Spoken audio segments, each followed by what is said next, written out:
7h mais 33. Confira as principais manchetes desta terça-feira.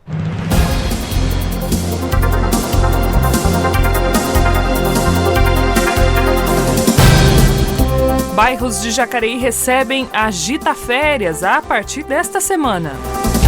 E ainda em Jacareí, a Prefeitura abriu inscrições para o programa de bolsas de estudo municipal. E em São José dos Campos, a Prefeitura começa o ano com 282 milhões de reais em caixa. E ao vivo, o destaque esportivo de Jairo Fortes. Acabou as férias. Grande São Paulo inicia pré-temporada para 2020. E daqui a pouquinho em nossos estúdios nós vamos receber o Altair Pereira falando um pouco também de recolocação profissional e os projetos sociais realizados nas igrejas aqui da nossa diocese voltados a esta ajuda, esse apoio também à população. Tudo isso e muito mais você confere a partir de agora. A Rádio da Diocese abre espaço para a informação, as notícias da sua cidade, do país e do mundo. Começa agora, Jornal da Mensagem.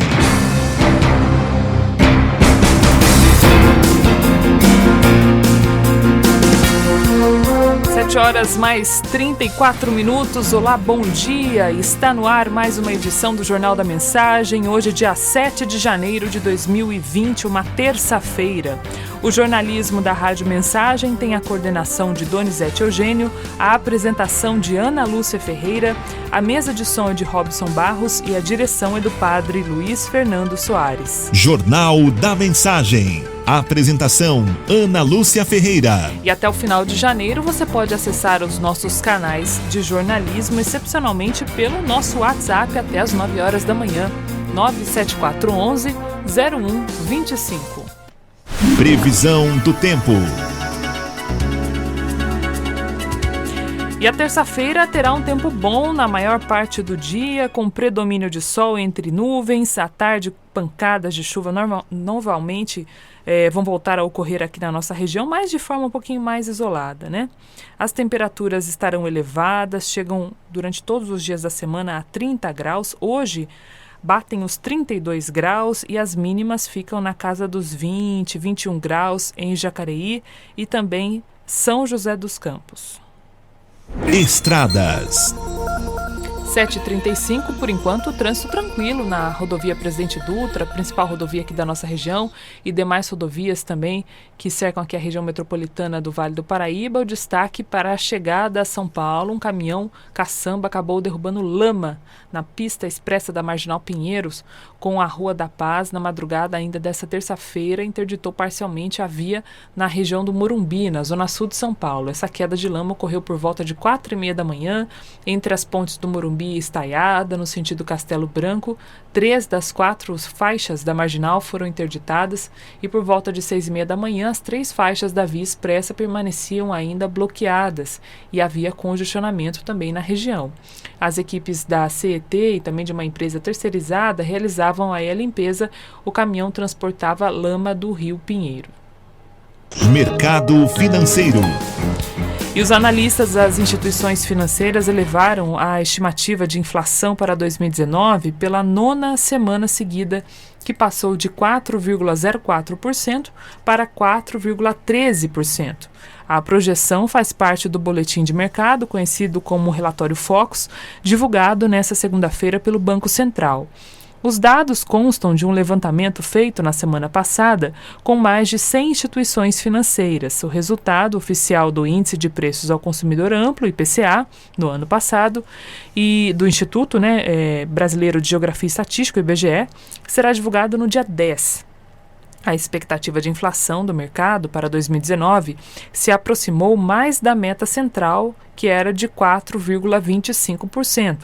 O intervalo de tolerância do sistema de metas varia de 2,75% a 5,75%. A meta de inflação é fixada pelo Conselho Monetário Nacional.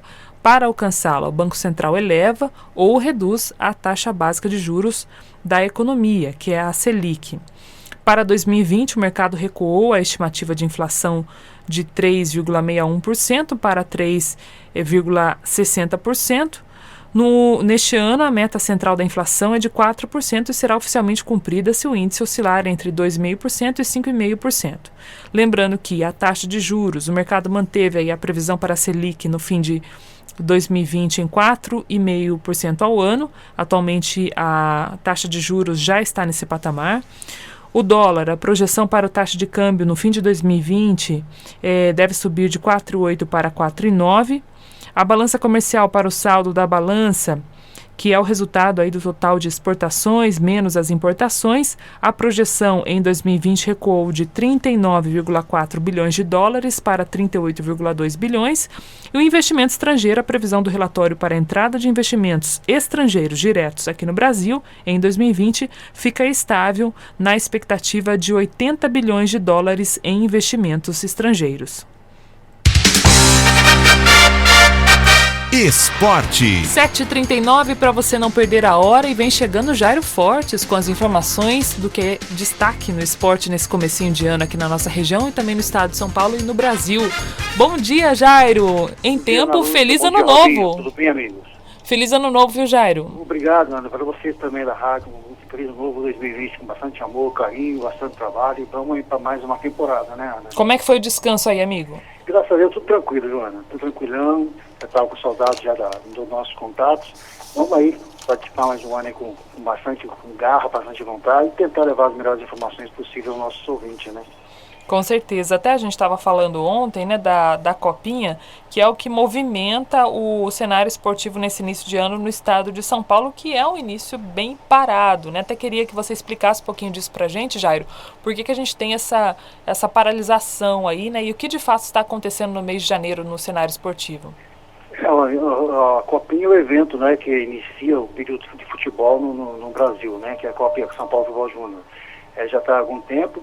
Ana, particularmente, essa primeira fase da Copinha, que nós estamos vivendo agora, não é uma fase interessante, não é uma fase empolgante, vamos dizer assim, que é muito jogo, sabe? Nós temos 128 equipes, na verdade, 127 equipes participando, é jogo toda hora, é jogo todo momento, e com equipes de níveis baixos, níveis técnicos baixos. Eu defendo mais a Copinha, uma coisa mais, como se tivesse um torneio preparatório dessas equipes de menos categoria, vamos dizer, equipes menores, e juntar-se com as equipes maiores, que são as grandes equipes de São Paulo, Rio de Janeiro, Porto Alegre, Minas Gerais, num momento mais lá para frente, próximo da data. Mas não, eles preferem assim. Anteriormente era a Copinha era mais selecionada. Mas hoje você vem times lá de fora, vem times do Nordeste, que realmente não estão no mesmo estágio, no mesmo nível, nada contra as equipes, veja bem, do Nordeste. Mas o nível técnico da Copinha, nessa primeira fase, aqui a gente chama da primeira fase, que já está terminando, é um nível técnico muito baixo. A Copinha realmente vai melhorar muito na fase de mata-mata, né, nas quartas finais, onde já fica uma nata melhor de equipe, você vê. Nessa primeira fase vão sair são 128 clubes, né? 64 ficam, 64 saem. Depois que fica 32 clubes disputando. Depois 16, depois 18, aí começa realmente a empolgar a Copinha. Ela tem terminado dia 25 de janeiro, que é a data de aniversário de São Paulo. Mas é interessante que vem aí garoto chegando, revelação, uma garotada cheia de gás, querendo mostrar serviço. Por esse lado, a Copinha foi feita para revelar jogadores, craques para o futuro, não? Mas hoje o objetivo maior está um pouco mais de comercial, preocupação de título, não se dá o verdadeiro objetivo para a Copinha. Eu enxergo dessa forma, sabe, Vera? Entendo, amigo. Também um pouco reflete o cenário do futebol, né, atual, exceto algumas exceções aí, né, que tiveram grande destaque no ano de 2019, muitos clubes também cabisbaixos, né, com a situação aí dos seus jogadores, e aquilo que a gente sempre fala também, né, nem sempre o investimento compensa, né, para a temporada. As equipes, na verdade, o nosso futebol é bastante deficitário, né, a gente pode contar nos dedos as equipes que estão hoje numa situação financeira boa, a gente pode falar de Palmeiras, pode falar de um Flamengo, né. As equipes devem bastante, tentam se reestruturar. O São Paulo fechou o ano, para você ter uma ideia, uns 180 milhões de déficit. Então, tem que vender agora os melhores jogadores para poder equilibrar a finança. Realmente, o futebol é deficitário, mas está aí. Agora as equipes estão retornando, né, da pré-temporada para começar, aliás, para iniciar a pré-temporada para encarar o ano 2020. Mas vamos aí, já voltaram as 4 grandes de São Paulo, Palmeiras e Corinthians voltaram ontem. Já começaram a treinar. São Paulo retorna quarta-feira, Santos quarta-feira com técnico novo. São as equipes voltando e começa da temporada, então tem muito campeonato esse ano, tem Libertadores, tem Copa do Brasil, nós temos Copa América, tem jogos da seleção brasileira classificatória para a Copa do Mundo. É uma agenda extensa esse ano, é jogo todo momento. Começa agora a Copinha, e falando em Copinha, só para passar o resultado por 20, ontem nós tivemos, no dia 6 de janeiro, segunda-feira, o Taubaté vencendo o River do Piauí por 2-0, o Mantiqueira venceu às 13 horas o Resende por 2-1. Esses dois resultados do time do Vale classificam o Taubaté, já dá um passo muito grande para a classificação, porque havia vencido já o jogo de estreia. O Mantiqueira entra na luta também, buscando uma classificação. São as equipes da nossa região buscando aí. Com o empate de São Bernardo, o Mantiqueira tem grande chance de chegar também na outra fase da Copinha. Às 19h15, o Olímpia perdeu para o Santos por 7-0, aí que vem o Olímpico, né? Aí que vem a disparidade entre as equipes. Um resultado de 7-0 dentro do futebol é uma coisa que já é anormal, né? Nosso Brasil perdeu também, né, de 7, não vamos esquecer, né? A Alemanha não gosta de lembrar disso aí. Mas aí mostra a disparidade entre as equipes, né? Às 20 minutos por hora, o Fluminense Piauí perdeu para o Corinthians por 3-1. Com esse resultado, o Corinthians também já praticamente encaminha a sua classificação. Hoje, às 21h30, o Palmeiras enfrenta o Palmeiras do Rio Grande do Norte. Enfrenta o São Paulo, não Palmeiras de São Paulo. Rio Grande do Norte, São Paulo que começou mal com a Pia empatando, tem de vencer para buscar a classificação. E amanhã, dia 8, a Ferroviária e Palmeiras. Palmeiras também já está encaminhado, já está classificado. São jogos da Copinha entre hoje e amanhã que acontece. Até o final de semana acaba essa fase, aí realmente eu acho que as Copinhas ficam mais interessantes, com jogos mais competitivos, com jogos de nível técnico melhor, Luana. É o que a gente espera, né, amigo? Você volta ainda no finalzinho dessa edição? Rapidinho, com certeza. Luana, só rapidinho dar uma informação para pessoas mais antigas, né? Ontem saiu a divulgação da morte do goleiro Cabeção. Esse goleiro jogou no Corinthians nos anos de 49, 66. 17 anos como goleiro do Corinthians, fez 326 jogos. Esse campeão do Corinthians foi campeão em 51, 54 e campeão paulista. E pelo Rio de São Paulo, 53 e 54. As pessoas mais jovens não conhecem, mas o mais antigo lembra de Cabeção, um grande goleiro do Corinthians. O nosso amigo Luiz Oliveira lembra bastante dele, Joana. Eu imagino, viu? E fica o saudosismo também, né? A gente fala assim, o nome fantasia, né? Aquele nome de lembrança que é mais fácil, que é o que pega, né, também. Exato. Então, dando essa notícia à torcida corintiana, que com a morte desse grande ídolo, que jogou no Corinthians nos anos 49, 66 anos. Bacana, amigo. Então, até daqui a pouquinho. Tá, 9 horas estaremos de volta para dar mais informações e falar um pouco mais da Copinha, tá bom? Um abraço. Okay. Esporte, informação, prestação de serviço. Jornal da Mensagem, o seu diário da manhã. No período de férias e também festas de fim de ano, os hemocentros de todo o país sofrem uma queda nos estoques de sangue. Apesar de no Brasil mais de 3 milhões de pessoas doarem sangue regularmente, isso corresponde ainda a menos de 2% da população. Anne Ferreira é gerente do ciclo de doador do Hemocentro de Brasília e é ela quem explica. Nos períodos de férias, como as pessoas viajam e saem de suas cidades, então o movimento nos hemocentros cai. Né? Então é por isso que a gente sempre reforça a importância da doação regular, né? Que a pessoa vá a um hemocentro pelo menos 2 vezes no ano para poder fazer essa doação. Porque o sangue que a pessoa vem doar, ele tem validade. Então, 40 dias depois, aquelas hemácias não servem mais. Então, a gente precisa da presença constante de doadores. Ana explica ainda que alguns mitos ainda afastam muitos doadores em potencial. O medo de agulha é um dos que as pessoas mais falam quando falam que não vem doar sangue, né? Porque acham que como a agulha é grossa, dói muito mais do que quando a gente vai colher um exame de sangue normal, por exemplo. Com relação ao risco de contaminação, eu não sei se tem alguém que ainda tem esse medo, mas todo o material que a gente utiliza para colher o sangue é estéril. E é descartável, é tudo lacrado, então não existe esse risco de contaminação para o doador. Né? Também tem alguns mitos com relação a deixa o sangue mais fino ou emagrece. Nada disso é verdade. A doação de sangue ela é um ato que faz bem para o nosso coração, né? Para a gente saber que nós estamos fazendo bem a outra pessoa. A meta da Organização Mundial de Saúde é que entre 1% e 3% da população doe sangue. Então a gente sempre convida a população para, antes de fazer as suas viagens de fim de ano, ir a um hemocentro, fazer a sua doação para garantir que o hemocentro da sua cidade tem estoque para atender todas as necessidades de quem precisa, sejam elas acidentes ou sejam os pacientes frequentes que mesmo em época de férias também precisam fazer transfusões, né? Então, a gente pede para que seja esse ato de solidariedade nessa época do Natal, que a gente tanto reforça, né, essa doação, essa solidariedade com o próximo, que venha fazer esse ato, então, de doar sangue também. Para doar sangue no Brasil, o doador tem que ter entre 16 e 69 anos de idade, pesar no mínimo 50 quilos e estar em bom estado de saúde. Jornal da Mensagem. A informação ao seu alcance. 7h mais 48 minutos, mais uma informação que vem do litoral norte. Um homem foi resgatado pelo helicóptero Águia da Polícia Militar depois de sofrer uma queda nesta segunda-feira na Praia da Justa, em Ubatuba. Segundo os bombeiros, ele praticava stand-up paddle quando caiu e fraturou a clavícula. Stand-up é aquele esporte na prancha, né, que a pessoa fica de pé ali remando, mas sempre de pé em cima da prancha. Ele foi socorrido pelo helicóptero da polícia, que teve de pousar na faixa da areia para realizar aí esse salvamento. O homem foi levado para a Santa Casa da cidade e, apesar dos ferimentos, o quadro de saúde dele é estável. Jornal da Mensagem.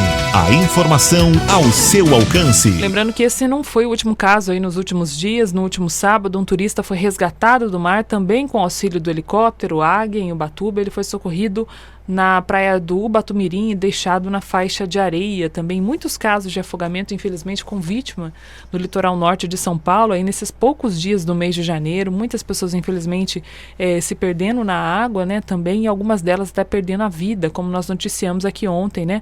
Um pai que foi tentar salvar o filho aí, infelizmente, acabou falecendo afogado por conta desse salvamento inesperado, né? Sempre fica esse alerta no período de verão. Os bombeiros, sobretudo, alertam bastante também para a criançada, tomar muito cuidado com piscina, às vezes até mesmo um balde, né, com 10 centímetros de água, pouquíssima água já é capaz de afogar uma criança, mesmo uma criança grandinha, né? Então tomar muito cuidado aí nesse período de verão também para evitar esse tipo de acidente. Jornal da Mensagem.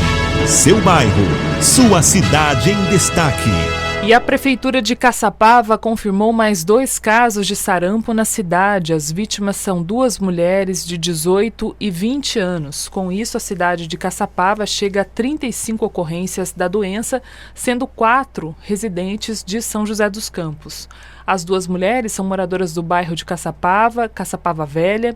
Nenhum dos casos apresentou gravidade, segundo a Prefeitura. 4 casos ainda estão sendo investigados também. Ainda de acordo com dados da Vigilância Epidemiológica de Caçapava, 123 pessoas apresentaram sintomas associados ao sarampo e passaram por exames, sendo que 84 dessas pessoas foram casos descartados. 35 casos foram confirmados e 4 seguem agora em análise. Inclusive, ao todo, na região metropolitana aqui do Vale do Paraíba, já se soma 184 casos de sarampo em 16 cidades, sendo 48 casos somente em São José dos Campos, que é a cidade que mais acumula casos de sarampo neste momento, 35 casos agora em Caçapava, 24 casos de sarampo em Taubaté, 13 casos em Pindamonhangaba, 12 em Ubatuba e 10 em Jacareí. Também foram registrados 9 casos em Ilhabela, 8 em Cruzeiro, Lorena e Caraguatatuba somam 6 casos, Campos do Jordão e Tremembé 4 casos, São Sebastião 2 casos, Guaratinguetá, Aparecida e Potim 1 caso no total.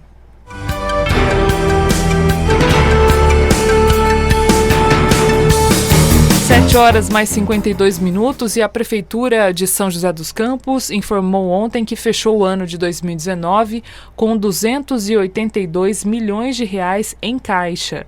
O balanço apresenta que a reserva de caixa deixada para o ano de 2020 é 22% maior, segundo a Prefeitura, que o valor deixado para janeiro de 2019, quando foi registrado naquela ocasião um caixa de 231,8 milhões de reais. Então, em janeiro de 2019, 231 milhões. Em janeiro desse ano, 282 milhões. Um salto de crescimento na receita aí de 22%. Segundo a Prefeitura, dos 282 milhões que estão no caixa, cerca de 172 milhões já estão sendo reservados para pagar as contas com vencimento em janeiro. A Prefeitura informou ainda que 94 milhões de reais estão disponíveis para uso imediato e serão destinados a áreas prioritárias como saúde e educação. De acordo com o Tribunal de Contas do Estado de São Paulo, até o mês de julho de 2019, a Prefeitura de São José estava com as contas positivas e superou as aplicações mínimas nas áreas de saúde e educação. Por lei, as prefeituras precisam aplicar pelo menos 15% da receita dos impostos arrecadados na saúde e 25% na área de educação. No caso de São José, até julho deste ano de 2019, a Prefeitura havia aplicado 32% do orçamento na saúde e 29% na área de educação. Segundo a Prefeitura, as contas também atendem aí o teto de gastos. O máximo permitido de gastos com folha de pagamento é 54% do orçamento. São José ficou na faixa dos 40%. Essa informação que vem aqui, né, ela pode parecer apenas dados, né, informações simplistas, mas é um detalhamento que chama muito atenção por conta justamente da situação de muitos municípios do Brasil, né, muitos estados, inclusive, que amargam aí déficits bilionários, sobretudo com a União, né, em renegociações que são feitas ano a ano para tentar manter uma saúde razoável dos estados, né, sobretudo no caso falando também das prefeituras, a cidade do Rio de Janeiro, que nós vimos aí no finalzinho do ano, deixando de pagar servidores de terceirizadas da saúde, né, um caos praticamente na semana do Natal em várias unidades básicas de saúde. Também Minas Gerais, uma situação dificílima, muito complicada realmente, o estado de Minas Gerais e também o estado do Rio Grande do Sul. São alguns aí dos que mais devem ao governo federal e que têm as situações mais graves, né, inclusive tocando a questão da previdência dos servidores públicos dos estados e também dos municípios. Jornal da Mensagem. A informação ao seu alcance. Falar um pouquinho de artes aqui também no Jornal da Mensagem. Olha só que legal essa informação. O Centro de Artes Circenses de São José dos Campos, que começa a funcionar a partir desse mês de janeiro, abriu inscrições para 82 vagas em cursos gratuitos de formação na área artística. Há oportunidades para pessoas com e sem experiência a partir de 12 anos de idade e os interessados em participar do projeto devem se inscrever para um concurso de seleção de artistas até o dia 10 de fevereiro, exclusivamente pelo site da Fundação Cultural Cassiano Ricardo. Estão sendo oferecidas 50 vagas em núcleos de aperfeiçoamento 1 e 2, 20 vagas para o núcleo avançado e 12 vagas no núcleo semiprofissional. Serão disponibilizadas vagas para interessados de outras cidades também da região aqui do Vale do Paraíba, até o limite de 20% das vagas oferecidas em cada núcleo. Os participantes dos núcleos, todos eles, né, entre 16 e 22, o semiprofissional e também de 18 a 30 anos, todos eles vão receber aí uma bolsa que varia de R$300 a R$500. As vagas dos núcleos de aperfeiçoamento são destinadas para artistas amadores, 1 e 2, e também com idade entre 12 e 17 anos, sem direito ao recebimento de qualquer valor. O programa inclui aí modalidades como, por exemplo, acrobacias aéreas, equilíbrios, manipulação de objetos, preparação corporal, fundamentos de dança, fundamentos de teatro, anatomia, fisiologia, história das artes, produção cultural e também normas de segurança e regulamentos. Então, vai ser realizada uma seleção dos inscritos no dia 15 de fevereiro no Teatro Municipal, lá na Rua Rubião Júnior. E menores de 16 anos devem estar acompanhados aí dos responsáveis. O resultado, né, com a classificação, será divulgado no site da Fundação Cultural no dia 19 de fevereiro. Esse Centro de Artes Circenses integra um programa de formação artística da Fundação Cultural. E você que se interessou pode acessar o site da Fundação Cultural Cassiano Ricardo para ter acesso a essas vagas, né? Todas as informações estão lá no edital, que já foi disponibilizado também pela Prefeitura de São José.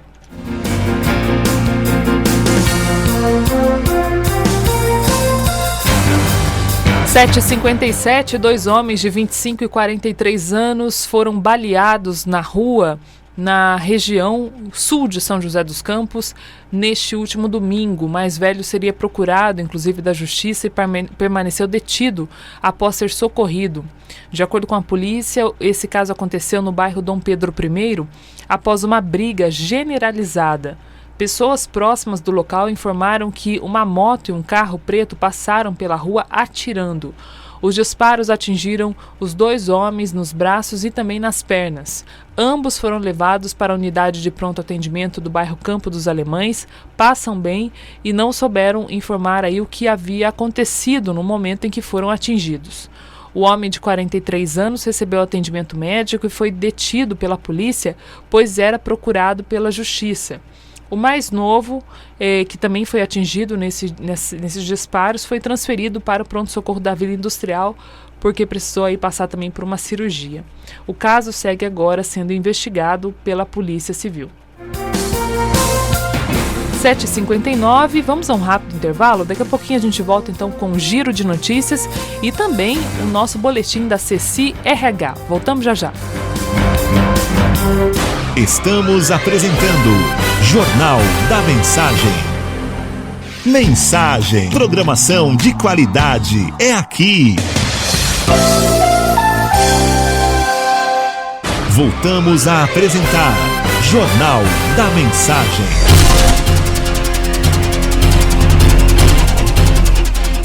8h mais 1 minuto e você confere agora as principais manchetes dos jornais que circulam nas bancas do Brasil nesta terça-feira, dia 7 de janeiro de 2020. Folha de São Paulo, governo tira da Previdência e paga 13º salário do programa Bolsa Família. O Estado de São Paulo, estados querem vender de empresa a mirante e também zoológicos. Correio Brasiliense, cheque especial cai a 8%, mas a tarifa extra gera dúvidas. O Estado de Minas, perigo pega carona. A manchete faz referência ao sequestro de um motorista e também o sumiço de um homem que fez uso de transporte por aplicativo em Minas Gerais. O Diário de Pernambuco, Nordeste recebe 3,8 bilhões de reais. Tribuna do Norte, Dias Toffoli manda a União tirar Minas Gerais e Rio Grande do Norte de cadastros de inadimplência. Valor Econômico, o governo trabalha em medidas para minimizar efeitos de alta do petróleo. Do Rio de Janeiro, jornal O Globo, governo avalia medida para compensar a alta do petróleo. E os jornais regionais destacam o Vale. Vale tem superávit de 4,67 bilhões de dólares e registra menor saldo em 3 anos. E o Diário de Jacareí destaca: Educação Municipal abre inscrições para o ProBem 2020. Jornal da Mensagem.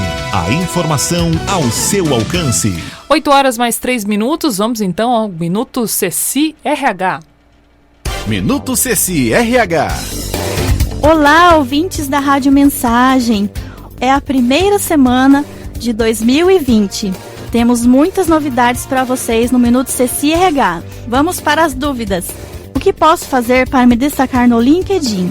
Crie artigos sobre mercado de trabalho ou que tenha a ver com a sua área e republique. Compartilhe conteúdos interessantes de outros participantes. Interaja deixando seu comentário em alguma publicação relevante. Não esqueça de dar boas-vindas a quem se conectar com você e coloque-se à disposição para eventuais oportunidades. Para quem não sabe, pessoal, o LinkedIn ele é uma rede estritamente profissional. Então, diversos recrutadores e empresas estão por lá captando candidatos. Crie o seu perfil. Tenho 17 anos. Posso tentar uma oportunidade como aprendiz? Pode sim. Pessoal, para ser aprendiz, precisa ter entre 14 e 24 anos, estar cursando o ensino fundamental ou médio e, dependendo da empresa, pode até estar cursando técnico ou superior. Alguns pontos importantes. O aprendiz, ele só pode atuar com carga máxima de 6 horas diárias. Ele é regido pela CLT e tem todos os direitos trabalhistas. Terminei o curso de inglês intermediário faz tempo. Devo colocar no currículo? Bom, Se você souber se comunicar com o nível intermediário da língua inglesa, sim. Agora, se você não consegue, não coloque, porque você pode ser chamado para uma entrevista e não vai se sair bem, ou pior ainda, se for com várias pessoas, você ficará constrangido. Resumindo, será desclassificado, então não é bom colocar no currículo se você não souber. E no Contrate-me de hoje, Isilda Costa Martins, moradora de Jacareí. Ela procura emprego de ajudante de cozinha. O telefone da Isilda, 98821-8192. 98821-8192. E o Marco Aurélio de Melo, morador de São José dos Campos. Ele procura emprego de auxiliar de estoque. Telefone do Marco, 98883-8444. 98883-8444. Tem alguma dúvida sobre processos seletivos, entrevistas de emprego ou quer ser anunciado no Contrate-me também? Acesse cecirh.com.br. Minuto Ceci RH. Apoio Cruzeiro do Sul Virtual. Curso de ensino à distância Jacareí. Estudar é a chave do sucesso e de estudar a gente entende. Na Cruzeiro do Sul Virtual em Jacareí, você encontra centenas de cursos de graduação e pós-graduação à distância, nas áreas de gestão, TI, engenharias e educação, que colocarão sua carreira no patamar diferenciado. Venha para Cruzeiro e esteja à altura dos desafios do mercado de trabalho. Matricule-se já no Polo de Jacareí, no centro, próximo ao Poupa Tempo. Acesse o site www.cruzeirodosulvirtual.com.br e garanta já sua vaga. Mais informações, ligue no 3962-0089. Você acompanhou o Minuto CCRH hoje, excepcionalmente nessa terça-feira, mas a partir de amanhã, já nos dias e horários habituais, né? A partir de quarta-feira e também às sextas-feiras, né? Então, segunda, quarta e sexta, sempre às 8 horas, aqui na Rádio Mensagem, com dicas valiosas sobre recolocação profissional. Deixa eu dar um recadinho aqui para quem mora ali na rua João Feliciano. Ontem os nossos ouvintes fizeram contato, né, em relação a uma intervenção da prefeitura ali na altura dos números mais altos, e por conta dessa chuvarada que caiu nos últimos dias, as pedras que foram recolocadas sobre a rua, elas cederam, né, de uma maneira assim absurda. Tô vendo aqui as fotos, realmente é impressionante, né? Fico imaginando quem mora ali na rua João Feliciano, né? A gente sabe que é difícil ali a questão do terreno também, mas a forma como foi ali acomodada a terra realmente foi muito ruim e a rua está praticamente em frangalhos, né? Vocês imaginam aí uma rua de paralelepípedo, né, de bloquetes, afundando, né, por completo. Uma rua, uma das mais tradicionais aqui de Jacareí, nos números mais altos. Inclusive, os moradores acionaram aí o vereador Luiz Flávio, que enviou ontem ainda um ofício para o prefeito em exercício Edgar Sazak, solicitando a urgente manutenção do calçamento da rua João Feliciano, no Jardim Bela Vista, aqui em Jacareí, né? Então a gente reforça esse pedido também para os moradores, por conta ali de ter muitas pessoas idosas também que moram nessa região central de Jacareí, né? Então é necessário melhorar a situação antes que a situação piore ainda mais, uma vez que a gente vai ter um verão bastante chuvoso também. Outro recadinho ali no finalzinho da Siqueira Campos, no começo da Bernardino de Campos, praticamente, a gente tem um ponto ali bem próximo, quase que em frente ali, o JB, né? O melhor ponto de referência que a gente consegue dar é esse, onde na faixa da esquerda existe uma queda ali do asfalto. Isso sempre acontece, né? Um trecho do asfalto que é mais baixo, o carro passa por ali e vai ficando cada vez mais baixo. Foi realizada uma obra também nos últimos dias, ao que tudo indica seria feito ali um recapeamento, e mais uma vez não foi feito o recapeamento. E aí passam-se dias e dias e dias, se colocam vários cones e o motorista fica tentando desviar ali, não tem meio para onde desviar. Se o motorista não tem uma faixa ali, trava o trânsito todo, e agora está ali sem cone e com o asfalto rebaixado na terra. Eu acho que aquele ponto deve ser um ponto bastante problemático, deve ter um problema ali relacionado a alguma coisa do SAI, algo assim nesse sentido, porque sempre dá problema. O fato é que ninguém consegue resolver o problema, né? Que está sempre prejudicando ali bastante o trânsito, né? Seria muito bom se isso fosse resolvido em definitivo, uma vez que é um dos trechos de Jacareí que mais tem trânsito aí de veículos ao longo de todo o dia, né? Então prejudica bastante também, fica aqui também o nosso registro para a Prefeitura Municipal de Jacareí.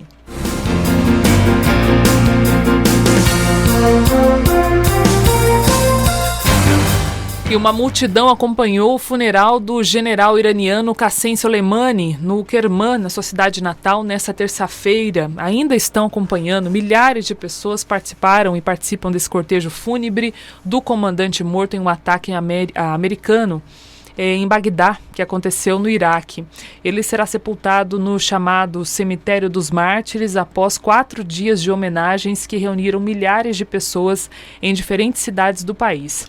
Imagens da TV estatal mostram os iranianos nas ruas de Kerman carregando bandeiras do Irã e imagens do general enquanto hinos de luto soam de alto-falantes. Durante o cortejo também autoridades discursaram, entre elas o ministro de Relações Exteriores, Mohammad Zarif.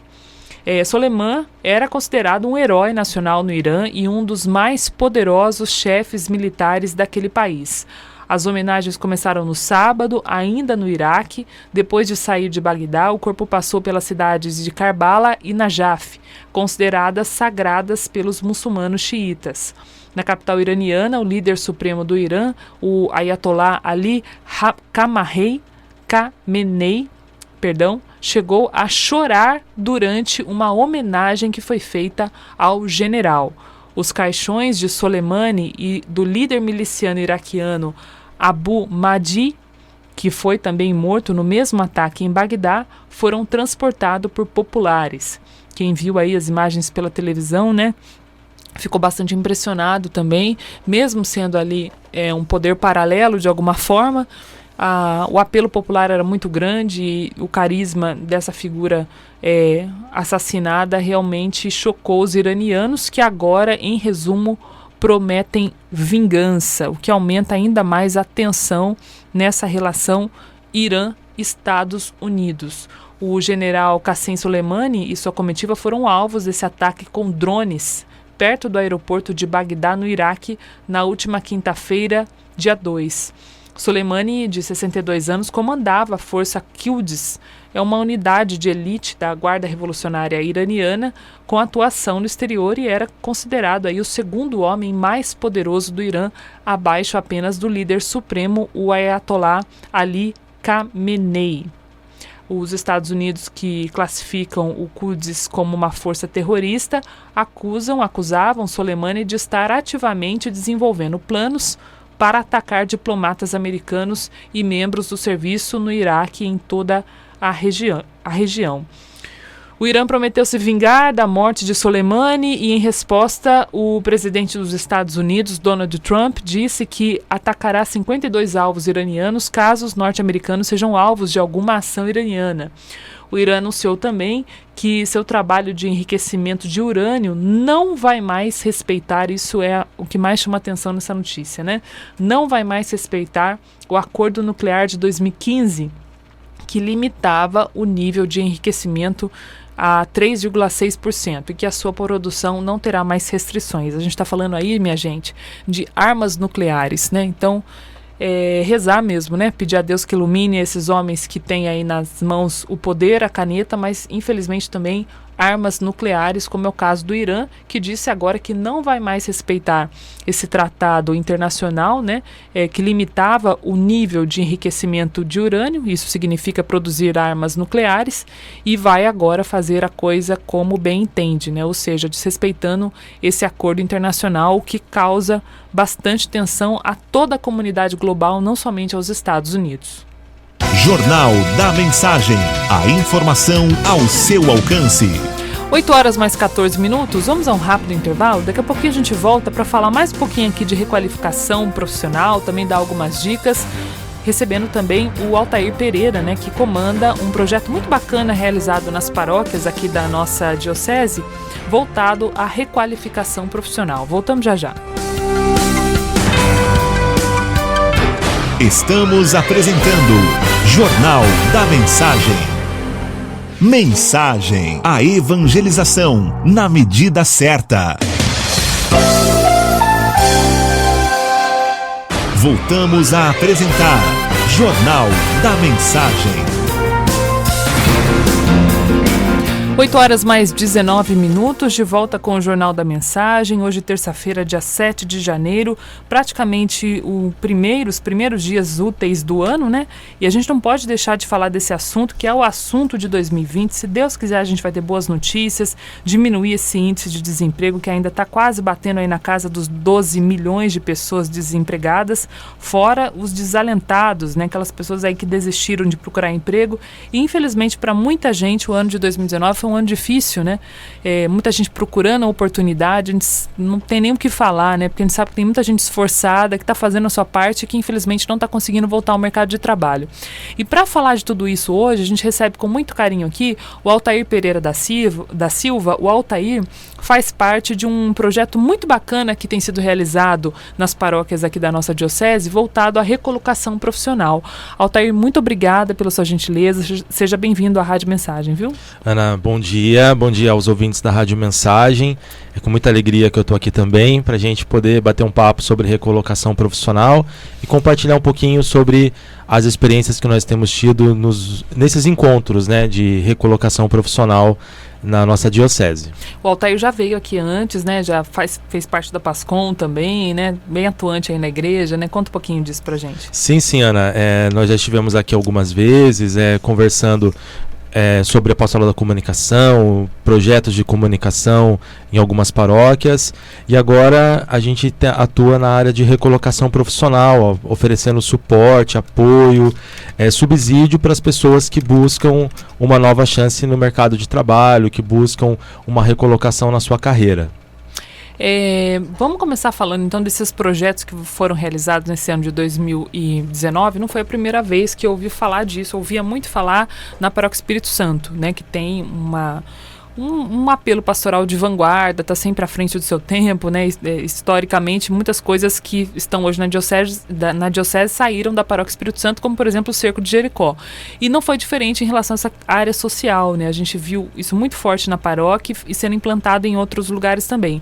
Lá vocês já tinham um trabalho que era realizado. Você consegue falar disso um pouquinho pra gente? Sim, Ana. Nós iniciamos lá no ano de 2017 com um projeto de reformulação de currículos. Então, uma vez por semana, nós tínhamos um atendimento, as pessoas elas agendavam na obra social lá da paróquia, levavam um currículo para que essa apresentação ela fosse reformulada.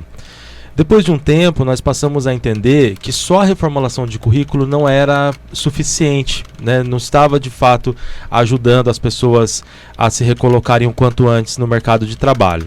Então, nós sugerimos para a obra social, para a assistente social, apresentamos um projeto inspirado no Time do Emprego, que é um programa do governo do estado, né? Que é um programa de capacitação para quem busca voltar ao mercado de trabalho.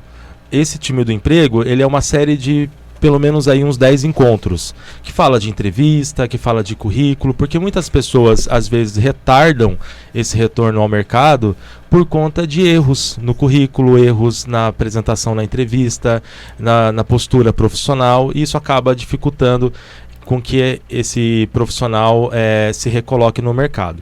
Então, a partir dessa identificação dessa necessidade, em 2018, nós começamos, então, esses encontros mensais. Então, uma vez por mês, geralmente aos sábados, no período da tarde, nós, então, nos encontramos numa sala lá da obra social e é onde nós debatemos todos esses temas, as pessoas levam as suas dúvidas, a gente prepara o currículo passo a passo, faz ali simulação de entrevista, algumas dinâmicas, justamente para que esse participante se sinta mais preparado, né? Se sinta mais confiante e consiga alcançar o seu objetivo. Quantas pessoas, em média, nesses encontros vocês têm recebido lá? É um workshop, né? Isso, é um workshop, ele tem vagas limitadas, geralmente 15, 20, 25 participantes no máximo. E no ano passado, 2019, nós também fizemos esse encontro na Paróquia São João Batista, aqui em Jacareí. Então, nasceu lá na Paróquia Espírito Santo, lá no Jardim Satélite. Hoje o encontro ele já tem uma agenda para 2020 e também para esse ano de 2020 nós vamos continuar também realizando aqui em Jacareí, na Paróquia do São João. Você tem já uma previsão dessa agenda, assim, a cada 2 meses? Como é que vai funcionar isso? Os encontros eles vão funcionar a partir de fevereiro. Em fevereiro nós iniciamos então na Paróquia Espírito Santo. Em março, aqui em Jacareí, no São João. Depois nós vamos intercalando. Então, um mês em São José, outro mês aqui em Jacareí. Altair, me fala uma coisa. A gente está aí na era da informação, né? Então, tudo que as pessoas querem saber, elas dão Google. Absolutamente tudo, né? Igual eu explicando para uma pessoa que nunca usou a internet. Tudo mesmo, tudo, né? Impressionante. Por que as pessoas ainda erram quando a gente está falando aí de postura profissional, de currículo, né? Que tipo de erro que você acha mais comum, assim, que você mesmo se surpreende quando você tem esse contato com os candidatos? Pois é, Ana, é surpreendente a gente constatar isso, né? Num tempo em que as informações estão tão acessíveis, candidatos ainda cometendo erros, de certa maneira, primários e que muitas vezes são fatais. Descartam aquele candidato de um processo seletivo nas fases iniciais, logo de cara, num processo seletivo. Então, o candidato às vezes não coloca pelo menos 2 contatos telefônicos no currículo, então ele coloca apenas um contato, o RH tenta entrar em contato com ele, não consegue, então o RH não vai ficar tentando, né, inúmeras vezes, né, justamente tanto porque os processos seletivos são rápidos, muitas vezes, né, uma seleção urgente, então não vai fazer isso. A falta de um objetivo claro, então o candidato ele deixa muito aberto o que ele quer fazer, ele deixa muito aberto o que ele vai atuar, a pretensão de atuação dele. Então isso também dificulta de uma certa forma. O RH se questiona, puxa, mas o que de fato que esse candidato tem interesse, né? Qual que é o problema que esse candidato está disposto a resolver, né? Quais são as competências que esse candidato tem? Então às vezes ele deixa um objetivo muito, muito abrangente, muito aberto, né? Então pode ser também aí uma falha dentro dessa estratégia. E informações incompletas. Então, o curso superior, quando que esse curso foi realizado, quando que esse curso foi concluído, um curso extracurricular, a carga horária desse curso, o ano que esse curso foi realizado, para que o profissional que vai analisar essa apresentação consiga de fato saber essas informações de uma maneira mais detalhada, né? Uma informação, enfim, com mais detalhes, né? Mais clareza, né? Exatamente. Foto no currículo, hoje em dia, nunca, jamais ou depende? Aí depende, né, Ana? Se o RH solicita que o currículo seja encaminhado com a foto, o candidato, então, tem que cumprir esse requisito. Só se o RH pedir. Exatamente. Agora, se não há essa solicitação na divulgação da vaga, não há necessidade de colocar foto. Muita gente coloca ainda? Bastante gente coloca foto, bastante gente termina o currículo com um salmo, muita gente coloca, às vezes, número de documento, algumas coisas assim. Enfim, informações que não tem a ver com o que está em questão, né? Que é uma negociação, né? Uma conversa de negócios, né? O currículo é uma apresentação formal a respeito da sua trajetória de vida, a respeito das suas experiências, mas dentro de um âmbito de negócios, né? Essa percepção que falta, eu tenho essa impressão para todas as pessoas, né? A gente não pode falar para as pessoas que estão fora do mercado, não, todos nós temos essa tendência, que a gente cresce muitas vezes achando que a gente é especial, né? Nossa mãe fala, você é especial, meu filho querido e tal, e quando o jovem se depara com esse momento de entrar no mercado de trabalho, ele se depara com realidades cruéis, né? Que você tem que vestir aquela máscara da empresa, né? Você é um número, isso é cruel, mas a vida é cruel, né? Para a grande maioria das pessoas vai trabalhar CLT, né? Vai ter um emprego fichado, se Deus quiser, né? Então, são poucas as pessoas que eventualmente vão ser artistas, vão ser cantores. Hoje em dia, muitos jovens querem ser youtuber, né? Isso me assusta um pouco. Você pergunta para um jovem de 15 anos que você quer ser youtuber. Ser youtuber é uma consequência de um trabalho, né? Sim. Diplomado, aquele tipo de coisa, mas não pode ser o principal objetivo, né? Então a gente percebe que há muita confusão ainda em relação ao que eu posso oferecer para o mundo, né? Exato, Ana. É muito bem frisado. Nós somos sim especiais, mas nós temos que nos preocupar com a nossa recolocação profissional. Nós temos que pensar e nos qualificarmos constantemente para que o nosso currículo seja sempre interessante. Nós estamos no mercado de concorrência. E essa percepção, ela é crucial para que você tenha sucesso na sua carreira. Então, aquele candidato que está engessado, que não tem uma qualificação atualizada, que não busca se aperfeiçoar constantemente, e até aquele que está empregado também, né? A nossa busca por recolocação, poderia dizer assim, ela se inicia enquanto nós estamos ainda empregados, investindo na nossa carreira, destinando tempo para pensar na nossa carreira. A gente tem que pensar na nossa saúde, a gente tem que pensar no nosso lazer, a gente tem que pensar na nossa família, a gente tem que pensar nos nossos amigos, mas e a carreira? Né, que é, de fato, de uma certa maneira, o que norteia, o que serve como base para que os outros projetos também a gente consiga dar continuidade. Então é importantíssimo, tanto o investimento no sentido de curso superior, de pós-graduação, mas também de uma abertura ao aprendizado.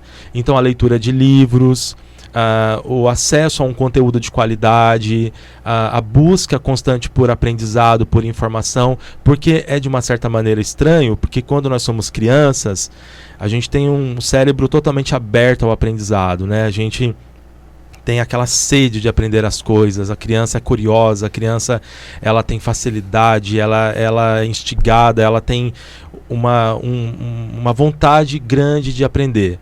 Quando nós vamos envelhecendo, a gente vai passando pela nossa juventude, a fase adulta, a impressão é que o nosso cérebro ele vai fechando. E essa é uma grande preocupação das empresas hoje, porque está mudando tudo tão rápido, né? As coisas hoje são tão versáteis que muitas vezes o profissional, há um receio das empresas em contratar um profissional que tem esse bloqueio, que não tem essa facilidade ou que não tem esse interesse em aprender coisas novas. Não tem resiliência também, né? Porque assim, eu penso assim, fácil nunca vai ser. Fácil é sorvete de creme, moleza é tomar um sorvete, né? Não importa qual seja a sua função, sempre vai ser difícil. Então, quanto mais, não simplório, mas quanto mais de fácil trato o profissional for, mais ele vai se adaptar ao ambiente, né? Isso, é um novo conceito que nós chamamos hoje de inteligência emocional.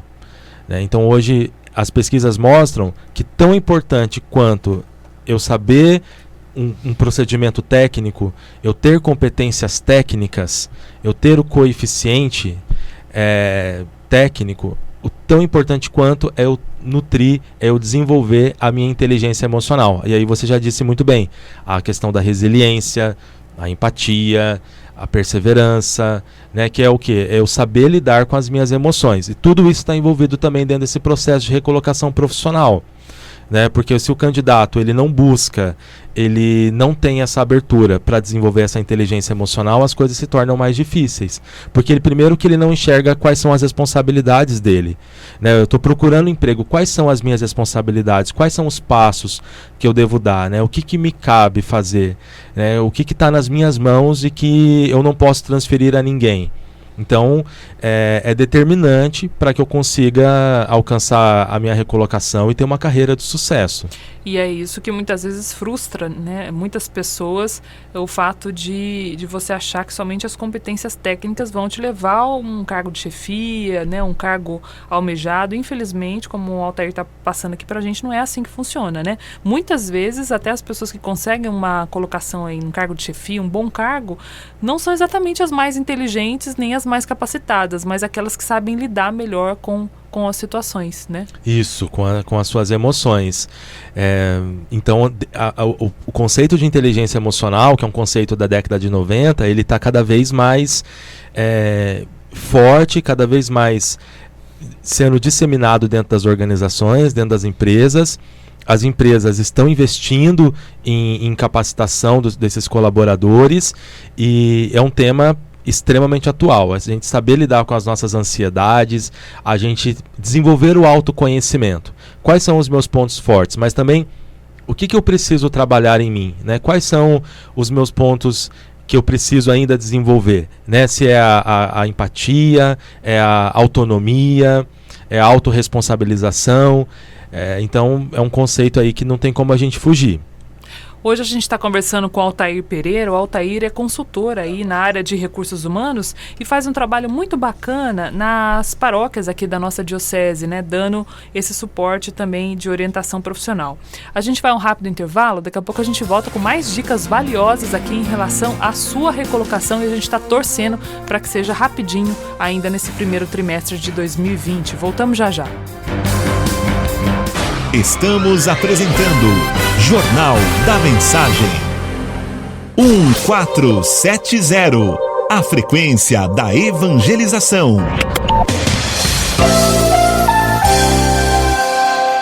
Voltamos a apresentar Jornal da Mensagem.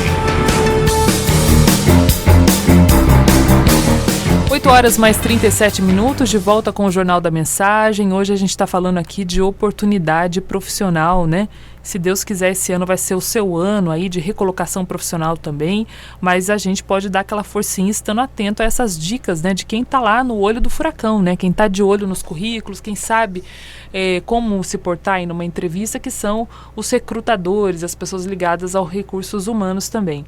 Eu, particularmente, Altair, às vezes fico meio assim, pensando, você me perdoe aqui a crítica, mas às vezes acho o recursos humanos um pouco cruel, e eu acho que muita gente tem essa percepção, né? De que tá no perfil, tá fazendo a sua parte, e por um deslize, por um olhar torto, uma cara fechada ou uma situação, é desclassificado, né? E eu não sei se isso é percepção, se é um julgamento, ou se os recursos humanos muitas vezes têm uns processos tão seletivos que acabam descartando pessoas até mesmo pela aparência. Isso faz algum sentido? Não, isso não faz nenhum sentido, né? A lei até ela tem uma série de restrições com relação à divulgação de vagas, o que pode, o que não pode conter nos anúncios de emprego. Por outro lado, o RH ele tem uma difícil missão, que é a missão de fazer as contratações para a empresa. Então é um profissional que é designado dentro de uma organização para fazer as melhores contratações possíveis para aquela empresa, né? Então o RH ele tem um grande compromisso, é um trabalho muito sério. Então, por conta disso, ele faz realmente seleções bem criteriosas, pensando no negócio, né? Pensando na necessidade daquela empresa, daquela organização. Então, a missão do RH é fazer as melhores contratações. O primeiro ponto a gente poderia dizer assim, que é a capacidade daquele profissional em executar a função, ou no caso, como você disse, resolver um problema. Esse é o ponto-chave. É um ponto-chave resolver um problema, porém, a gente também precisa ver se esse candidato, se ele está alinhado com os nossos valores, com os valores da empresa. Se ele tem o fit cultural, né, que é justamente esse alinhamento, se as competências comportamentais desse candidato, as características, as qualidades dele, se tem a ver com o nosso ambiente, né, e também com outros aspectos da vaga. É uma vaga urgente, é uma vaga nova, então é uma vaga que eu preciso de alguém para ontem. É uma função nova, vai substituir alguém? Isso. É terceirizar, é para substituir férias, tal, isso. Tudo isso, né? E também o RH vai considerar as experiências anteriores. Então eu contratei alguém com perfil X para essa vaga. Essa pessoa não se saiu bem. Então agora a tendência é que eu contrate uma pessoa com outro perfil. Então essas informações todas elas vão recheando, elas vão incrementando e tornando mais complexo esse processo. E por isso que a gente tem essa impressão que é tão complexo. Exatamente, são tantas etapas, né? Eu vi uma pesquisa ontem dizendo que a principal razão de desclassificação de um candidato dentro de um processo seletivo é o desinteresse do candidato.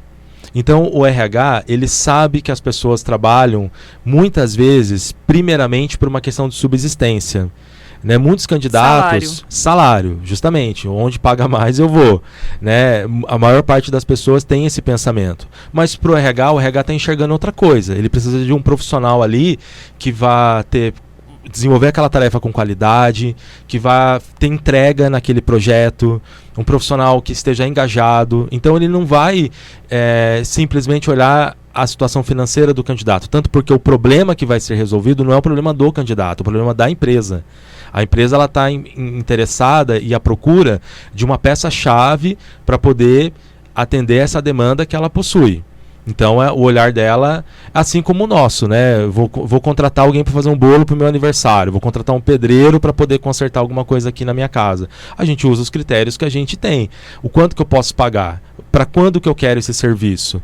A mesma coisa, as empresas, né, nas suas devidas proporções, ela olha para aquilo que ela tem como necessidade. É sempre a oferta e a procura, né? Permeiam todas as relações e não deixaria de ser diferente nesse caso também, né? O Altair falou da questão, né, da identificação do candidato com o perfil da empresa, e aí a gente toca numa questão que é a autoimagem do candidato e marketing pessoal, né? Que acho que é um ponto que vocês tratam muito também. Hoje a gente está nessa era aí das redes sociais. Antigamente qual que era a preocupação da pessoa? Levar um currículo bem feitinho e botar lá uma camisa social, o sapatinho melhor que a gente tem, o sapatinho roupa de missa para ir na entrevista de emprego. Hoje, o recrutador ele já tem acesso a quem é essa pessoa pelas redes sociais. Esse recurso ele é utilizado assim, de 10 seleções, quantas vocês utilizam de ir buscar na rede social? Acredito que todas, né? Hoje em dia é comum, a gente conhece uma pessoa, no outro dia ou no mesmo dia a gente já está acessando as redes sociais dessa pessoa para poder conhecê-la um pouco mais, saber onde ela frequenta, o que ela gosta. E eu penso, Ana, que a grande questão das redes sociais não é justamente se esse candidato, se esse profissional, o que ele faz nas horas vagas, mas às vezes é um pensamento extremista, é um pensamento às vezes desequilibrado, é uma pessoa às vezes muito passional, né? Passional, às vezes muito impositiva. Então ela faz ali postagens no sentido assim de que eu sou assim mesmo, quem não quiser que me engula, que me aceite. Indiretas. Muitas indiretas. Então tudo isso vai compondo a percepção. Eu penso que se você está procurando uma recolocação profissional, você ouvinte está procurando uma recolocação profissional, trazer aí para suas redes sociais frases mais positivas, pensamentos reflexivos. Conteúdo pornográfico, nem pensar. Não, nem pensar. Nem pensar. E qualquer coisa maliciosa, em todos os sentidos da palavra, também é muito pejorativo. Piadas machistas, piadas, né, com pessoas, com situações, isso tudo tem que ligar um radar na cabeça da pessoa. Exato. A gente está vivendo um momento também de polarização política, um lado X, um outro lado Y, e aí fica aquelas brigas na internet. Eu vejo também que isso pesa também nessa análise desse comportamento desse candidato, porque ninguém vai querer alguém dentro da sua empresa que fique o dia todo, né, fique todo o tempo impondo as suas opiniões como se só elas fossem as certas, né? Eu vejo que essa é a grande preocupação das empresas, porque esse profissional depois ele vai fazer parte do dia a dia da companhia. E como é que vai ser isso, né, na companhia? Isso, se só ele, se só o que ele acha que tem razão, se só o pensamento dele está certo, se o outro lado está completamente errado. Então essa falta de equilíbrio, essa falta de sensatez, de tempero mesmo nas falas, nas conversas, isso impacta negativamente nessa identificação desse candidato. A gente está falando também para muitos jovens que hoje têm o celular como uma extensão do corpo, né? E eu, Altair, que tem mais ou menos a mesma idade, a gente usa o celular, mas não é tão forte isso como é para os jovens.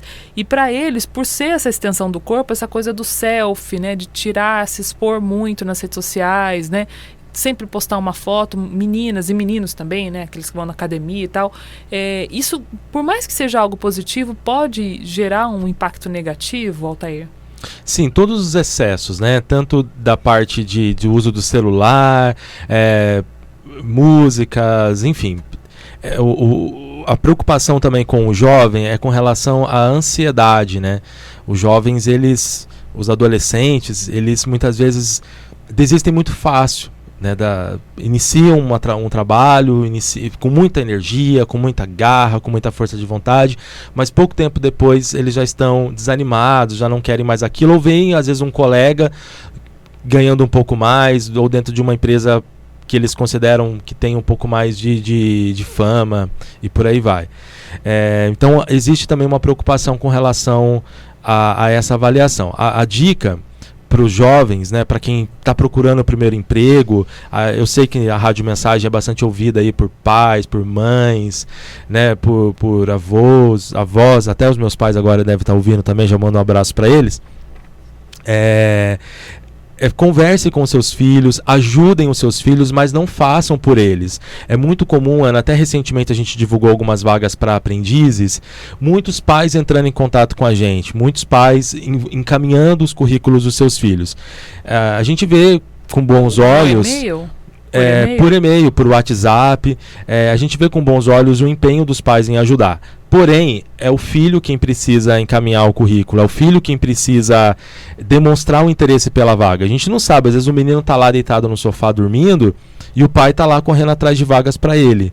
E isso não é interessante. Isso já é negativo, já ao invés de facilitar, queima o jovem, né? Exatamente. Diante do recrutador. Isso, então é interessante que esse jovem ele tome consciência da importância da empregabilidade, os pais conversem, orientem, apoiem, auxiliem, ajudem os filhos a preparar os currículos, levem os filhos nessas formações, essas qualificações que nós oferecemos e outras também que são oferecidas gratuitamente. Porém, quem entra em contato com a empresa é o interessado. Até isso também acontece, às vezes, é muito comum acontecer, às vezes com casais, às vezes o marido está desempregado e a esposa entra em contato. Meu marido, ele quer trabalhar. Não, então é ele que quer trabalhar, então ele precisa entrar em contato. Se ele realmente quer trabalhar, ele tem que entrar em contato. Exatamente, né? É o primeiro passo, né? Bacana. A gente já falou um pouquinho da questão da aparência, né? Até a postura ali na entrevista. O que a gente pode dizer, assim, em linhas gerais, para se evitar de qualquer maneira para homens e mulheres quando a gente fala de vestimenta? Vestimenta é imaginar você no dia a dia da empresa. Que roupa que eu usaria no dia a dia indo trabalhar nessa empresa? Se eu fosse trabalhar aqui, eu usaria essa roupa. Exatamente. Então, as mulheres evitar os excessos, né? Os decotes, os homens evitar... Eu acho que os homens é interessante que às vezes a gente vai participar de alguns processos seletivos, às vezes eles exageram, vão de terno, vão... Terno mesmo, exatamente, gravata, né? Gravata, camisa social, às vezes para uma vaga que vai trabalhar na rua.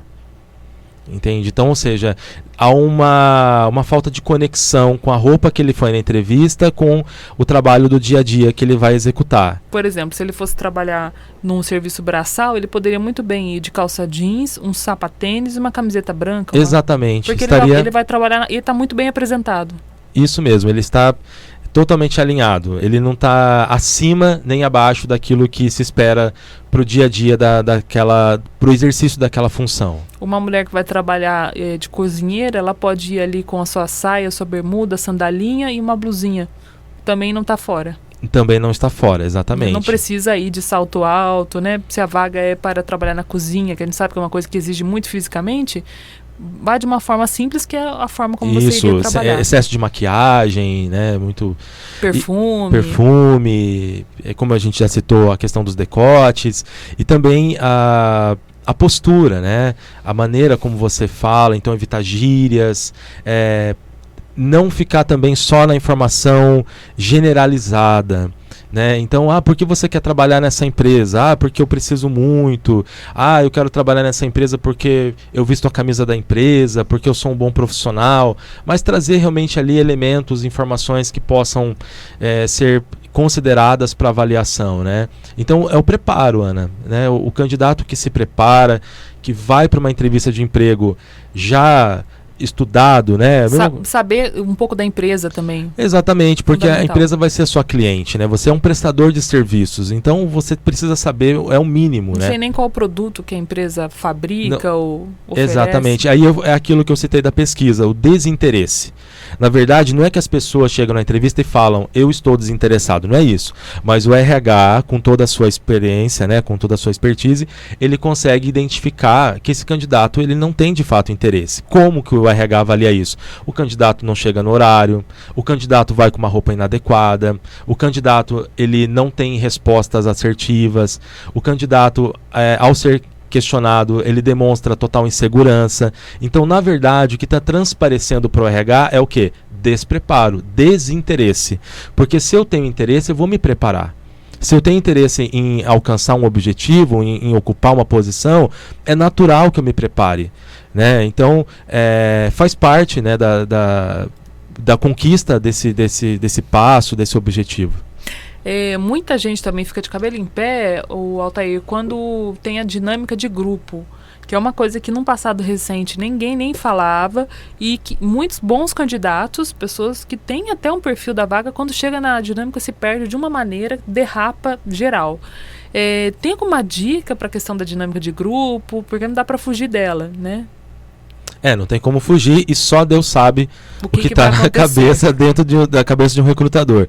Mas é sempre óbvio? Isso quer dizer isso? Ou sempre assim, existe uma dinâmica ali, mas na verdade quer dizer outra coisa, no sentido de que vocês estão vendo isso, eu pedi isso, mas na verdade eu estou avaliando outra coisa que não tem nada a ver com o que eu pedi? Pode ser. O RH ele tem autonomia para ele poder extrair da dinâmica as informações que ele precisa. Não necessariamente a pessoa que teve o melhor desempenho é o profissional que vai ser contratado, que vai ser aprovado nessa etapa do processo seletivo.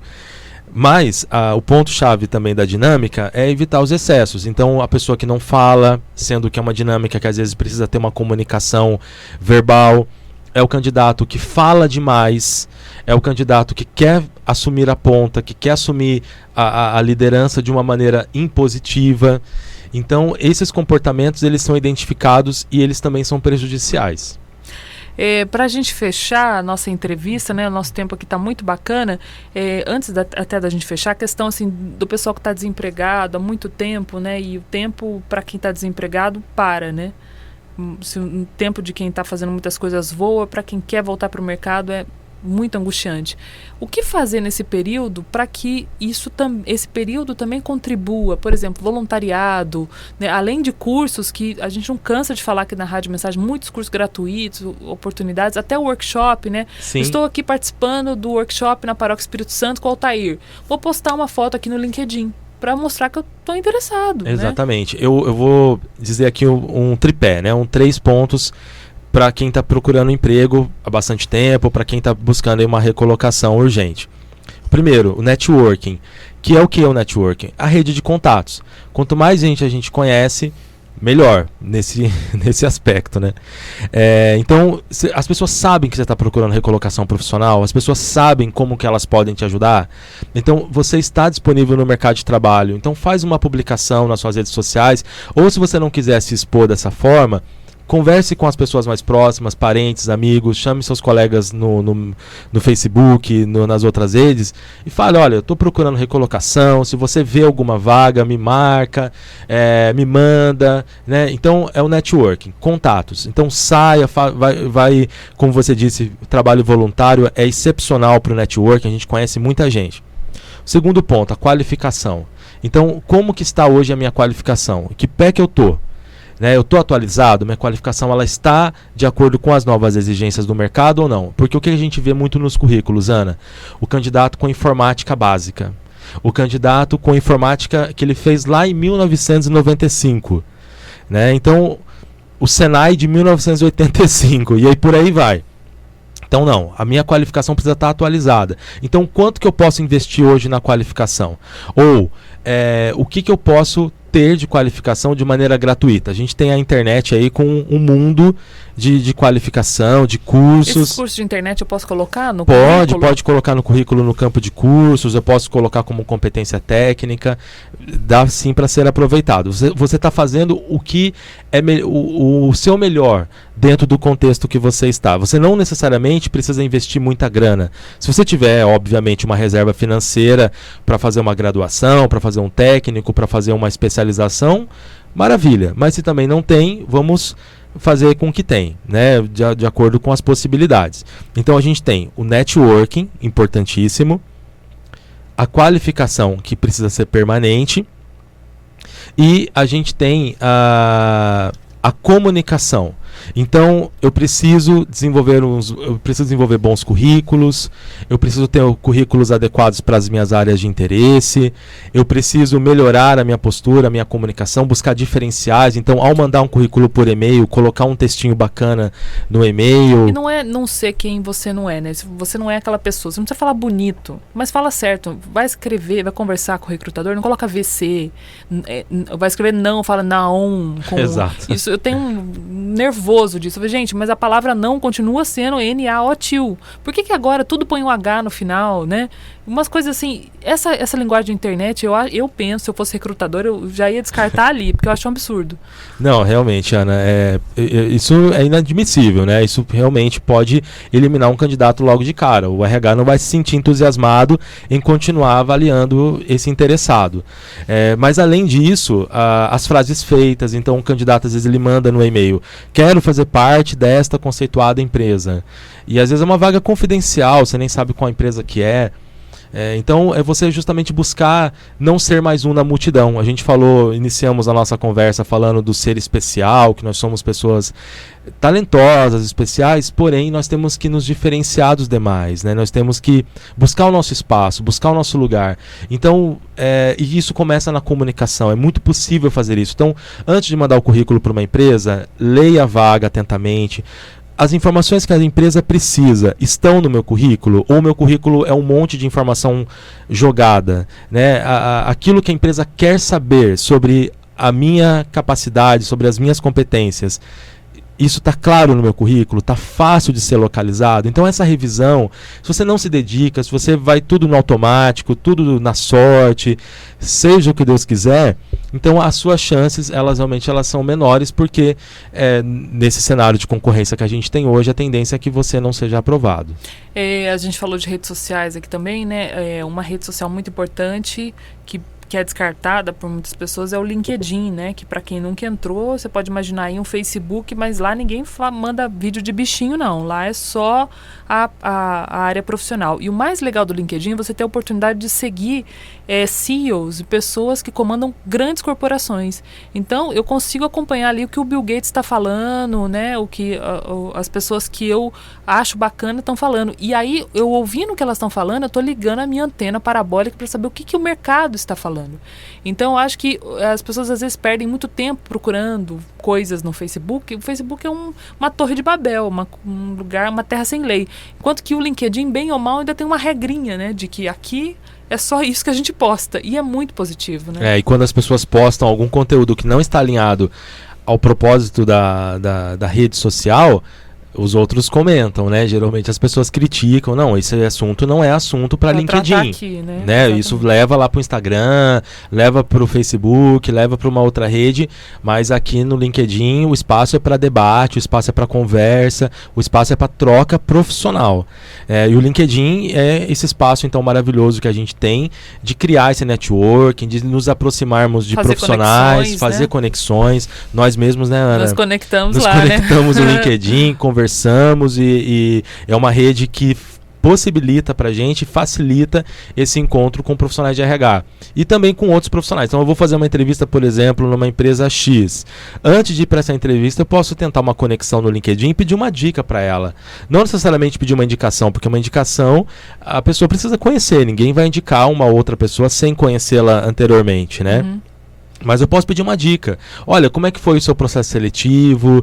Como que é o dia a dia aí da empresa? Você tem algum toque que você pode me dar de alguma novidade que está surgindo aí e que pode ser importante eu levar para o processo seletivo? Então, é uma forma rápida e fácil da gente conhecer esses profissionais e estreitarmos esse relacionamento. Muito bom. E para fechar, agora eu prometo que é a última.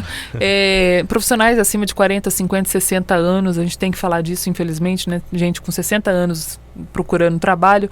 Que dica você daria? Para todas as fases da nossa vida, nós temos desafios. Para aquele que está começando, é a questão da experiência. Para quem já tem passou dos 40 anos, tem também uma série de preocupações, né? Uma das preocupações esse profissional, ele é atualizado? Ele está com 40, 50, 60 anos, mas ele está por dentro do que está acontecendo ou ele ficou lá atrás? Ele está se atualizando? É uma preocupação. Segunda preocupação, esse profissional, ele tem flexibilidade? Porque qual que é a tendência, Ana? A gente até comentou sobre isso, a questão do engessamento, de certa forma, do nosso cérebro, né? Que se recusa a aprender coisas novas, né? Que se fecha a novos conhecimentos. Então esse profissional de 40, 50 ou 60 anos, ele tem essa abertura, ele tem essa facilidade, ele gosta de aprender coisas novas, ou ele chega na empresa falando, esse é meu jeito, eu sempre fiz assim e pronto, acabou. Então ele precisa demonstrar isso na entrevista, essa flexibilidade, porque é uma preocupação natural que se haja, e buscar o networking, se aproximar e principalmente a atualização para que a questão da experiência de vida dele, com a atualização, possa favorecer e facilitar essa recolocação no mercado. Muito bom. Para fechar só, né, acho que o Altair vai concordar com isso que eu estou dizendo aqui, muita gente ouvindo a Rádio Mensagem hoje, e às vezes fica tristinho porque fez muitas entrevistas em 2019 e acha, poxa vida, eu só fiz entrevista, eu sou um fracassado, eu sou isso, eu sou aquilo. Pense da seguinte maneira, se você fez muitas entrevistas, você pegou muita experiência, né? Cada entrevista é uma experiência e você vai ficando, ó, né? Não é isso, Altair? Altair tá concordando com a cabeça. Cada entrevista você pega, aqui eu fui reprovado por causa disso, então tem que melhorar isso. Então não olhe pelo lado, o copo mais vazio, o copo sempre mais cheio, para a gente ter esse otimismo. Exato, Ana, porque também um dos grandes fatores que impactam dentro de uma entrevista é a ansiedade. Então, quanto mais vezes eu vou num processo seletivo, o autoconhecimento eu vou conseguindo desenvolver e ter mais controle, ter mais conhecimento da minha ansiedade.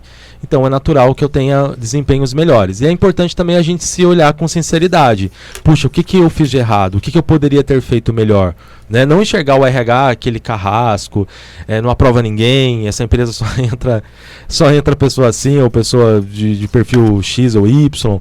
Mas é justamente também eu fazer essa autoavaliação para que eu tenha um desempenho melhor num próximo processo. Muito bacana. Altair, olha, muito obrigada pela participação. Volte mais vezes aqui na Rádio Mensagem, viu? Ana, eu que agradeço a todos os ouvintes pela amizade, pela paciência, e um ótimo dia a todos e um feliz 2020. Como é que o pessoal acha você lá nas redes sociais?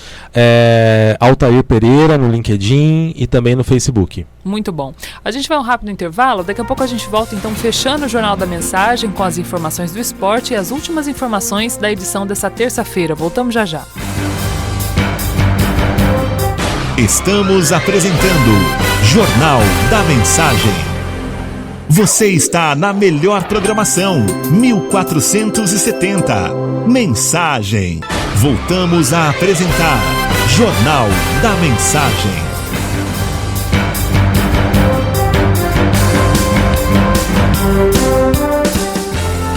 9h mais 6 minutos. Esporte. De volta com as informações esportivas de Jairo Fortes. Voltando ao Jornal da Mensagem, para comentar a Copa São Paulo de Futebol e o Futebol Júnior e o mercado da bola. Copa São Paulo de Futebol Júnior. 127 equipes iniciaram a disputa da Copa São Paulo Júnior no último dia 2 de janeiro. É muito time, muitos jogos. A primeira fase está distribuída em 32 grupos com 4 times. É bom lembrar que o Flamengo Rio de Janeiro está fora do torneio. O Mengão solicitou o seu desenvolvimento junto à Federação Paulista de Futebol, pois com a disputa do Mundial de Clubes, as férias do time profissional vão se estender um pouco mais. O time carioca vai disputar o Campeonato Carioca com seus juniores. O Flamengo queria inscrever novos jogadores para a competição, o que não concordou a Federação Paulista de Futebol. Diante da falta de acordo com o Mengão, diante da falta de acordo, o Mengão se afastou da Copinha. Pelo regulamento da competição, o Flamengo pode ser suspenso da Copinha por até 5 anos. Vamos guardar a decisão da Federação Paulista de Futebol. Resultado dos jogos da Copinha desta segunda-feira: Taubaté 2, River Piauí 0, Mantigueira 2, Resende 1, Olímpico 0, Santos Futebol Clube 7, Fluminense Piauí 3, Corinthians 1. Mercado da bola continua aquecendo. Corinthians, chegaram Luan, ex-Grêmio, Contígio, volante, ex-Júnior Barranquilla, Pedro Henrique, zagueiro, volta do Atlético Paranaense. Palmeiras apresentou Vanderlei de Luxemburgo de volta. Tem interesse em Michel do Goiás, Oruela, lateral direito do Cruzeiro. Do Santos chegaram Jesualdo Ferreira, técnico português, Madison, lateral direito do Atlético Paranaense, Raniel, atacante de São Paulo. No São Paulo, retornaram Brenner, atacante, volta do Fluminense, Shailon, meia, volta do Bahia, Trellis, atacante do Inter, Jonathan Gomes, meia, volta do CSA, Vitor Bueno, atacante do Santos. É mercado da bola se agitando no início da temporada. Abraços, amigos do Jornal da Mensagem. Volta às 10h30 com mais esportes. Esporte, informação, prestação de serviço. Jornal da Mensagem, o seu diário da manhã. 9h mais 8 e a Secretaria Municipal de Educação de Jacareí abriu inscrições para o PROBEM, que é o Programa de Bolsas de Estudo Municipal para o ano de 2020. O público-alvo são estudantes de cursos técnicos que residem aqui em Jacareí e as inscrições ocorrem somente pela internet no site edujacareí.com.br. O prazo final para o interessado se inscrever é o dia 25 de janeiro. No ato da inscrição, os candidatos devem anexar documentos e também preencher informações requeridas, como, por exemplo, RG, CPF, prova de renda familiar e o comprovante de matrícula do curso, além do comprovante de residência do município de Jacareí, declaração de desemprego, entre outros documentos. O edital completo foi publicado no Boletim Oficial do município no dia 27 de dezembro e está também disponível no site da Prefeitura de Jacareí. E como última informação, você que mora aqui em Jacareí pode levar aí a criançada no Agita Férias, né, que segue até o dia 31 de janeiro, sempre das 9 da manhã até o meio-dia em vários bairros da cidade. Hoje, que dia que é hoje? Hoje é dia 7, né? 7, terça-feira, hoje não tem, mas amanhã o pessoal vai estar lá no 22 de abril, na rua 1º de julho, na praça, tá? Do 22 de abril, das 9 da manhã até o meio-dia. E no dia 10, no Bandeira Branca 2, na rua Marginal, número 4000, que é a quadra de esportes, com várias atividades lá, jogos de mesa, também pintura facial, pula-pula, cama elástica, enfim, para descarregar a energia da criançada também nessas férias de janeiro. Com essas informações, um ponto final no Jornal da Mensagem, que volta amanhã, ao vivo, às 7h30 da manhã, contando com seu carinho e a sua audiência. Um grande abraço para você, uma excelente terça-feira e até mais. Você acompanhou o Jornal da Mensagem.